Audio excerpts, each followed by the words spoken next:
Hello, bachcho. Let's read this question. So this question says, this is a fill in the blanks type of question.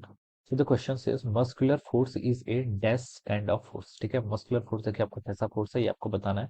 So we can write down the key concept of this question. इस question का बच्चों key concept क्या लिख सकते हैं? Muscular force लिख लीजिए. क्या लिख लीजिए? Muscular force. This would be the key concept of this question. Okay. ये हो जाएगा आपका इस question का key concept. Alright. अब देखिए बच्चों, मस्कुलर फोर्सेस बताना है हमें, ठीक है. तो देखिए बच्चों, मस्कुलर फोर्सेस होता क्या है? मस्कुलर फोर्सेस देखिए क्या होता है कि देखिए जो फोर्स आपका मसल्स के कारण एक्ट होता है, ठीक है, any kind of force which is applied by the muscles, जो आपकी मसल्स अप्लाई करते हैं, ठीक है. हमारा मतलब किसी चीज को देखिए हम जैसे लिफ्ट करते हैं, ठीक है, किसी चीज को हम कोई वेट को हम लिफ्ट कर रहे हैं, तो हमारी बॉडी क्या कर रही है आपकी, जो हमारी मसल्स है, ठीक है, हम किसी चीज को टच करते हैं, कांटेक्ट करते हैं, उसके बाद हम किसी चीज को क्या कर पाते हैं, अपने लिफ्ट कर पाते हैं, ठीक है. तो हम बता सकते हैं जो आपका मस्कुलर फोर्स, जो हमारी मसल्स है, जो हमारी हाथों की मसल्स है, या फिर हमारी जो लेग्स हैं, ठीक है, लेग्स के थ्रू भी हम बता सकते हैं, हम चलते हैं, ठीक है, तो कौन सा फोर्स लगता है हमारे लेग्स के बीच में आपका, वो बता सकते हैं क्या? मस्कुलर फोर्सेस लगता है, ठीक है. तो मस्कुलर फोर्सेस क्या लगता है? किसी कॉन्टेक्ट के कारण आता है. क्या आता है? किसी कॉन्टेक्ट के कारण आता है. तो हम बता सकते हैं muscular forces is a type of the contact forces, ठीक है.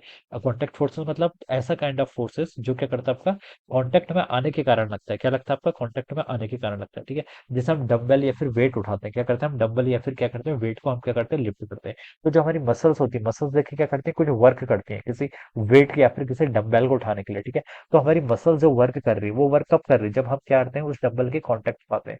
तो इसलिए बता सकते हैं जो मस्कुलर फोर्सेस होता है, this comes under the category of the contact forces, ठीक है. तो हम इसकी डेफिनेशन लिख सकते हैं, देखिए मस्कुलर फोर्सेस की, एनी काइंड ऑफ फोर्सेस, क्या लिख सकते हैं? Any kind of forces, any kind of forces, any kind of forces which is any kind of forces which is applied by the which is applied which is applied by और muscles, ठीक है, और muscles, ठीक है, जो हमारी muscles क्या करती हैं आपकी, अप्लाई करती हैं any kind of forces which is applied by our muscles, ठीक है.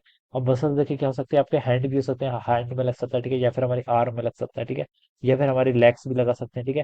तो ये सब क्या लगा सकते हैं, जो आपका फोर्स क्या लगता है हमारे मसल्स में लगता है, ठीक है, उसे हम क्या बोलते हैं, आपका मसल्स फोर्स बोलते हैं. And this is a kind of contact force. ये किस टाइप का फोर्सेस आपका? कॉन्टैक्ट फोर्सेस, क्योंकि जब हम किसी चीज के कॉन्टैक्ट में आ रहे हैं तभी ये क्या लग रहा है आपका, फोर्स लग रहा है. तो ये किस कैटेगरी में आता है आपका? Contact force. तो यही हमसे पूछा था मस्कुलर फोर्सेस इज है, तो हम इसके क्या राइट लिख सकते हैं आपका, this is a contact force. ये क्या है आपका? कॉन्टैक्ट फोर्स की कैटेगरी में आता है. ओके. तो this would be the answer of this question. और कॉन्टैक्ट फोर्स किस में आता है आपका? इलेक्ट्रोमैग्नेटिक फोर्सेस की कैटेगरी में. ओके.